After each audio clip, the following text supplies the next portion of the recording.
What is up, guys? Today we'll be starting the video series on faction board combination early games. And today we're going to start with Crimea's most unique board combination, that is Crimea Industrial. This is important for you guys to watch because even if you saw my faction guide, you will not actually know immediately how to play this board combination because it is so unique in its own way. So why is it unique? Well, straight up, it's the only 8-worker board combination that Crimea has. What do you want to do with this board? When you take a look, what's your first enlist going to look like? Well, you're going to need to trade for 2 food in order to get that enlist.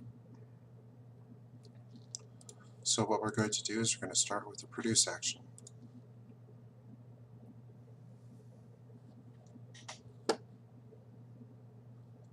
We're going to trade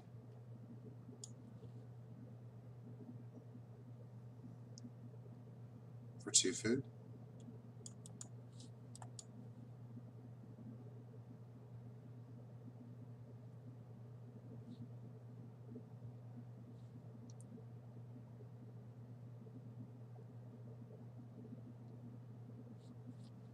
So as you can see with our next produce action, we're going to actually have enough to get our first enlist with our next trade action.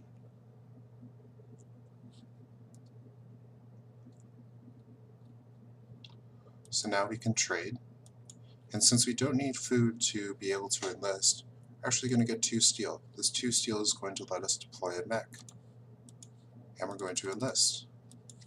Combat cards, done.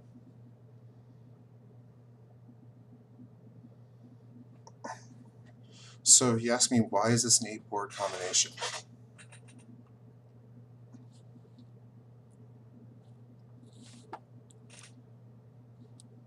Well, because in order to deploy our speed mech, we actually have to produce one more time.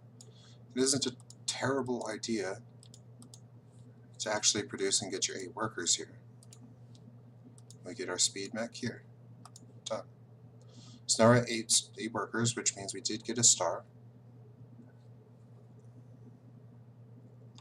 Alright, what do we do now? Well, we have 1 food. And since trading will actually get us 3 food so we can enlist again, we can do that. The other option is we can take our move action now and just get our workers across. Now, neither is terrible. Like, for instance, if you take a look at your neighbors, this guy has steel, let's say this guy had steel as well. I'd be tempted just to get my enlist down to make sure I got the 2 extra coins from their very, very soon deployments. But since there's no clear idea besides maybe getting deploy coins here, I actually do want to distribute my workers. Not only will this allow me to get my produce actions online, but it will also allow me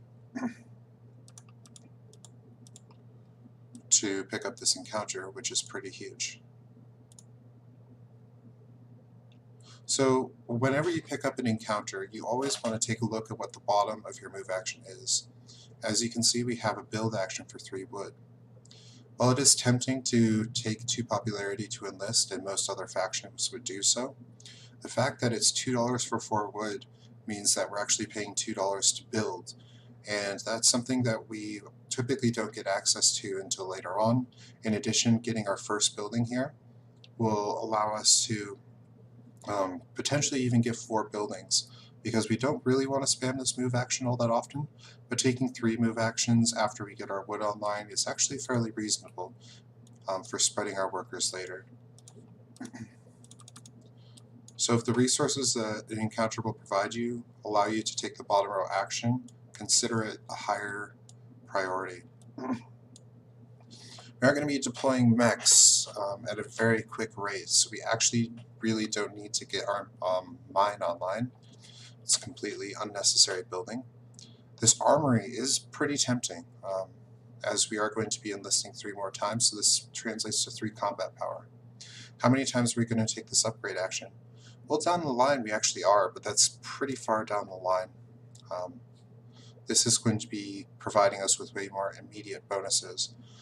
Let's factor in the mill. Right now, if we put a mill on either of these tiles, will it help us get to our resource count faster? So right now we need 369 food total, and well, 8 food now. So changing the number here doesn't change anything. And we need 2, 4, 6, maybe 7 steel. So with 2 produce actions, we'll get there anyway. So getting a mill here actually is not going to change anything. Now we'll take a look at the bonus here, neighboring lakes. So we'll put the building here, and we're done.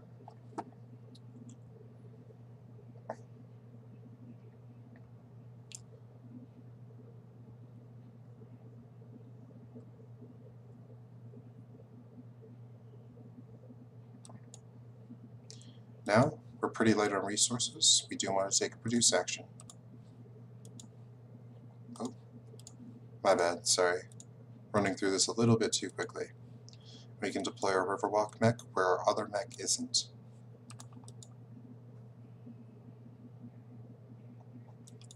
That's a really, really powerful produce action. Despite the fact that it costs us popularity, provides us with a ton of resources. We're going to get all the resources we need for all of our enlists, as well as all of our mechs in 2 production actions, which is perfect considering we'll be out of popularity at that point. Now, as we do want to enlist, we have to consider what our trade bonus is here. If we picked up an encounter that gave us an upgrade, upgrading popularity gain would be what we do, as we could take 2 popularity gain here and set ourselves up to get a tier 2 or tier 3 popularity gain. However, considering we got the building and we have 1 wood where 3 wood is going to get us another building, taking a trade action to get up to our next building without having to use a combat card is not a bad idea. Since we're going to be deploying mechs at a fairly fast pace, especially since we're neighboring Saxony, who's going to definitely deploy all his mechs this game, we do want to get this coin out very quickly. Now it's a bit of a toss-up, but I'll take popularity gain. I don't want to have to worry about having no popularity if I want to produce.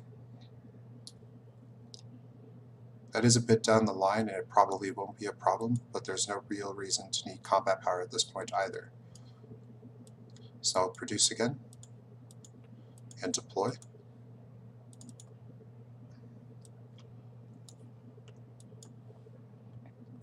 Our scout mech doesn't really matter. Here is a more vulnerable position because Saxony can attack that area.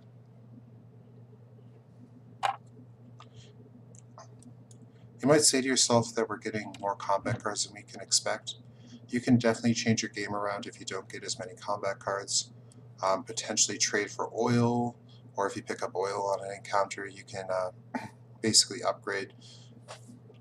Upgrading this combat cards on top here is very strong. It allows you to get 2 combat cards, and once you upgrade this oil action, so you pay 1 gold to gain 1 combat card, and spend the other combat card plus an oil. So 1 gold and 1 oil to gain a combat card, gain an upgrade, and gain 3 golds, which is a huge action for you. So this could be integrated into your early game. Really depends on what your encounter is doing and what your neighbors are doing. Here, our neighbor Rustfade is enlisting quite frequently, so we are allowed to accelerate our game plan. Now we need to take a look at resources. Trading for 2 oil, pretty strong. It'll let us get our upgrades going down the line since we only need 2 oil to do our first upgrade once we have cards. And now we need to consider, since we're no longer producing on these squares, we have all the resources we need. We have 3 food for our last enlist.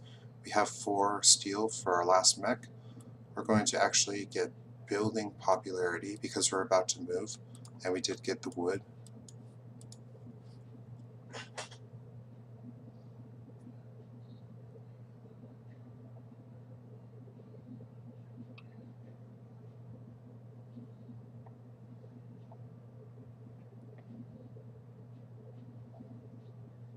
Now we're just about done with the early game. At this point, taking a move action is really, really good. We need to consider how we want to move our workers.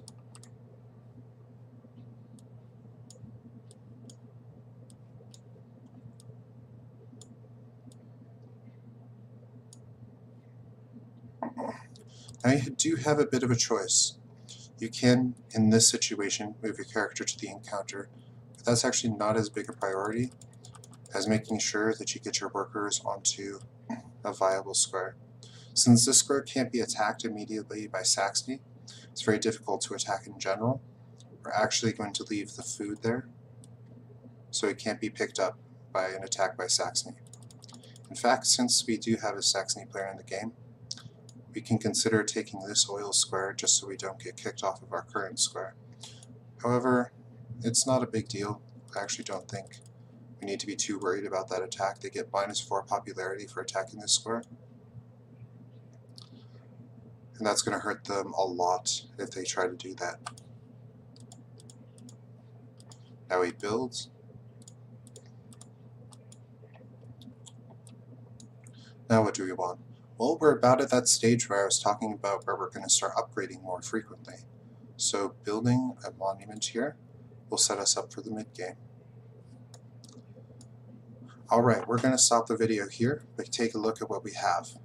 We have, with our next produce action, we'll be able to get our last mech out, which is another star. We have, at any time, we can get our last enlist out, especially if our neighbors are stockpiling oil a little bit. We'll want to do that fairly quickly. Since we have this armory online and we'll have this out, and we'll be taking out our own upgrade actions. The odds are basically 90% that we're going to get up to 16 combat power. We have the star for workers, and we'll be able to spread these workers all over the place, especially if we deploy our mech out here, which we will, of course. With our next move action, we can move on to this encounter if it's still there. But again, it wasn't a priority over getting our workers on resources that matter. And I think we're only going to need to take one more produce action this game before we start spreading workers, which means that we'll be ready to start spreading workers onto different territories, which I'll have a separate video on, by round 13, which is really, really fast to not ever need to take this produce action again. So we need to take this one more time and then never again. If we're running a bit light on resources, we can always go over to like a trade action, maybe. But really we want to look to maybe get a factory card after our next movement with our last movement to get our last building. Picking up a factory card here could allow us to get something that provides us with oil, which might be good, or something that allows us to find an extra star in some other sense. So we'll have stars for mechs, we'll have stars for buildings, we'll have stars for enlists, we'll have stars for workers. That's 4 stars already. Assuming you have a card that's doable, which we actually have 2 cards that are very doable. This card is very easy to get late game because good players are going to spread their workers in a way that they'll have 1 worker on a lot of different territories, so you can just walk on it and get a star for that. Controlling 3 farm territories, a bit harder, but seeing as we built a building here, we could very easily just randomly move when we're spreading after our production onto this farm and onto this farm maybe, but it's probably going to be taken. So that one's a bit harder to do, but it's doable. Maybe this farm, if we want to take a combat, that could let us get 2 stars in a row if we're able to kick Saxony off of this farm at some point in the game. As you can see, despite the fact that we've been producing, we do have some popularity. And with our monument down, which is a pretty big priority, once you start knowing that you're going to be doing this action, we're going to be able to actually get up to tier 2 easily, especially with this enlist as well. So we're definitely going to get into this area. There's a small possibility that we get into this area depending on encounters you pick up. And really, that's about it. It's a really strong board combination. We have to understand that getting 8 workers is part of the board combination. This is the sort of setup you'd expect to see or these sorts of levels of production, 2 buildings, 3 mechs, and being done with 2 resources already is something you'd expect to see by round 13 or 14. So this is a very accelerated game and it's very powerful. So just know how to play it. And that's what this video is for. I hope you guys learned something. I hope it's not too difficult to follow my reasoning here. And I gave you some ideas for diverging sorts of games based on your encounter.